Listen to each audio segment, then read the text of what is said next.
Olá, gente. Vamos de volta para a nossa aula de Geografia do dia 26/8 e vocês vão abrir o livro de vocês na página 62, onde nós vamos falar sobre os recursos naturais e a transformação da natureza, tá? Vamos acompanhar a leitura, ok? Os recursos naturais são elementos da natureza que, de forma direta ou indireta, são extraídos, transformados e utilizados pelos seres humanos em seu benefício, tá? Então, a gente retira da natureza tudo o que a gente precisa para o nosso bem e muitas vezes de maneira errada. Buscando tanto sobrevivência quanto conforto, né? Nós não nos adaptamos à natureza, né? A natureza tem que se adaptar ao modo de vida dos seres humanos. Existe uma imensa variedade de recursos naturais, tais como a água, o solo, o ar, a vegetação e os minérios. Eles podem ser classificados em renováveis, limitados e não renováveis. Ou seja, esses recursos naturais que nós utilizamos para o nosso bem, eles podem ser renováveis, ou seja, eles se renovam, né? Eles não vão acabar nunca. Eles podem ser limitados, ou seja, tem uma determinada quantidade, mas vai chegar um dia que aquele recurso vai acabar. E os não renováveis é aqueles que eles não se renovam de maneira nenhuma, ok? Vamos lá, vamos definir o que são recursos naturais renováveis. São aqueles que se renovam naturalmente. São exemplos o ar e a energia solar, né? Nós necessitamos do ar para respirar. E o sol, né? Que é fonte de vida e calor para todos os seres vivos. Os recursos naturais limitados são aqueles que podem se esgotar se forem demasiadamente explorados ou consumidos, como a água, o solo e a vegetação. E a gente observa que esses recursos, eles são muito utilizados pelo homem e muitas vezes de maneira incorreta. A gente usa a água de maneira incorreta. O nosso planeta, ele tem mais água do que terra. Porém, a maior parte da água que nós temos no nosso planeta, ela não é própria para o consumo, tá? O nosso país, o Brasil, ele é o país que tem mais reserva de água doce do mundo. Então, veja que nós temos uma responsabilidade muito grande por sermos esse país, né? Onde se concentra essa quantidade de água doce. O solo, a gente está observando aí hoje os incêndios, as queimadas, a extração de madeira ilegal, né, de maneira errada. Isso faz com que o solo ele se torne um solo impróprio para o plantio, ok? E a vegetação, né, o corte ilegal de madeira, né, a maneira como as pessoas vão destruindo as florestas, né, para fazer pasto, principalmente pasto para os animais, a maneira como se extrai a madeira para fazer papel, móveis, né? Ou seja, se você não fizer isso de maneira correta, isso aí é um recurso natural que um dia nós não vamos ter. Mais uma vez, eu digo que o Brasil tem uma grande responsabilidade na conservação do solo, da vegetação e na conservação da água, porque nós temos no nosso país a maior floresta tropical do mundo. Grande parte dessa floresta, a maior parte, quero dizer, está localizada dentro do nosso país. E, no entanto, a gente vê só destruição. Os recursos naturais não renováveis são aqueles que não são renováveis naturalmente, nem podem ser repostos ou reproduzidos pela ação humana, né? Por quê?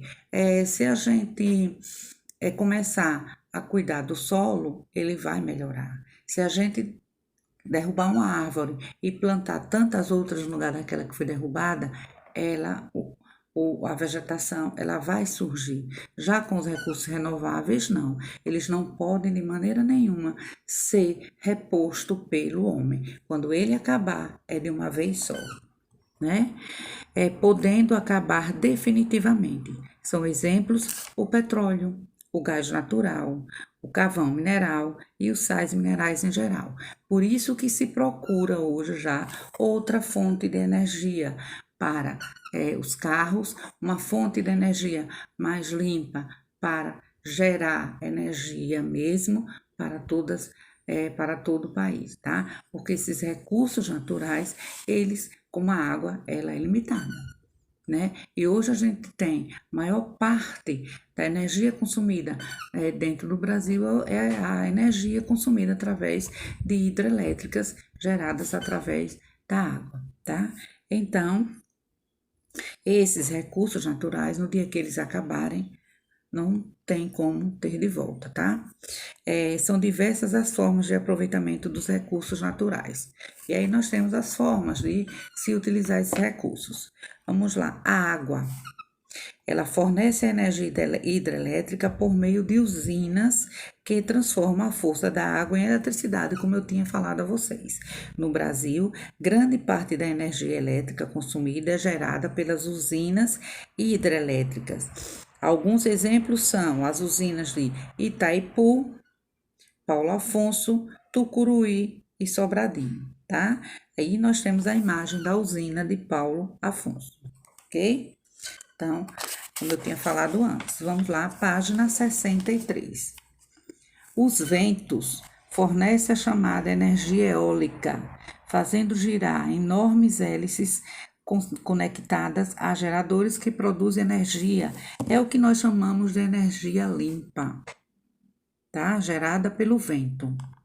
O sol fornece energia solar por meio de emissão e captação de raios solares. Tem gente hoje que já constrói e ao invés do telhado normal, colocam que placas solares para economizar energia e para receber a luz do sol diretamente para suas residências ou suas empresas. O petróleo é uma importante fonte de energia termoelétrica, pois grande parte dos combustíveis utilizados nos meios de transportes são derivados do petróleo, né? O petróleo é o ouro negro, chamado ouro negro, mas ali ele sofre transformações e grande parte de todo o transporte que a gente utiliza, nós utilizamos produtos que são derivados do petróleo, tá? Como óleo diesel, como a gasolina, como principalmente óleo diesel, gasolina, né? Nós temos outras formas de produtos que geram também para os carros. Mas quando a gente fala de petróleo, a gente está falando basicamente de gasolina para o transporte, de óleo diesel, né? E esse petróleo ele também está presente em diversos produtos que nós utilizamos no nosso dia a dia. A princípio, o aproveitamento econômico dos recursos naturais se dava de forma lenta, pois não havia tecnologia necessária para a exploração mais aprimorada. Eram usadas ferramentas e processos simples, que levavam muito tempo e esforço para serem concluídos, né? A tecnologia não era tão avançada e isso fazia com que esses recursos eles fossem utilizados de uma maneira mais simples. Com o decorrer dos séculos, o desenvolvimento tecnológico e industrial possibilitou ao ser humano uma maior apropriação dos recursos naturais. As ferramentas e os processos se tornaram cada vez mais sofisticados. O conhecimento científico aumentou consideravelmente e os centros urbanos se expandiram. Na maioria das vezes de forma desorganizada, como a gente vê, e isso causa um desornamento ambiental muito grande.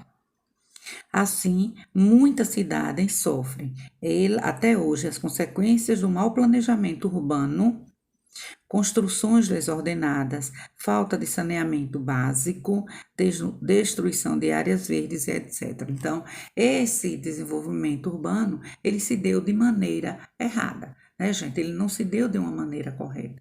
E aí causa prejuízos à natureza. Além disso, práticas como poluição, desmatamento e desperdício são comuns durante a exploração dos recursos naturais. Então, eles se perdem, né? Eles vão utilizando o que eles acham que precisa, que o ser humano precisa, e acaba descartando muita coisa, ok? Mas devem ser evitados, pois causam prejuízos, muitas vezes irreversíveis ao meio ambiente. E a gente sabe disso, porque todo dia aí está nos telejornais, na internet, o quanto a maneira como o ser humano explora esses recursos naturais está sendo prejudicial ao planeta. Por outro lado, práticas como reciclagem, reflorestamento e consumo consciente dos recursos naturais devem ser adotadas, pois, embora seja necessário avançar no desenvolvimento, a preservação e a conservação do meio ambiente são extremamente importantes para todas as formas de vida que existem atualmente e para as futuras gerações. Então, esse textozinho aqui é um alerta. Nós, seres humanos, podemos sim usar os recursos naturais, mas de forma correta, de forma que não prejudique as gerações que vêm depois de nós. Ok, gente? Então, é bem interessante esse texto. Vamos refletir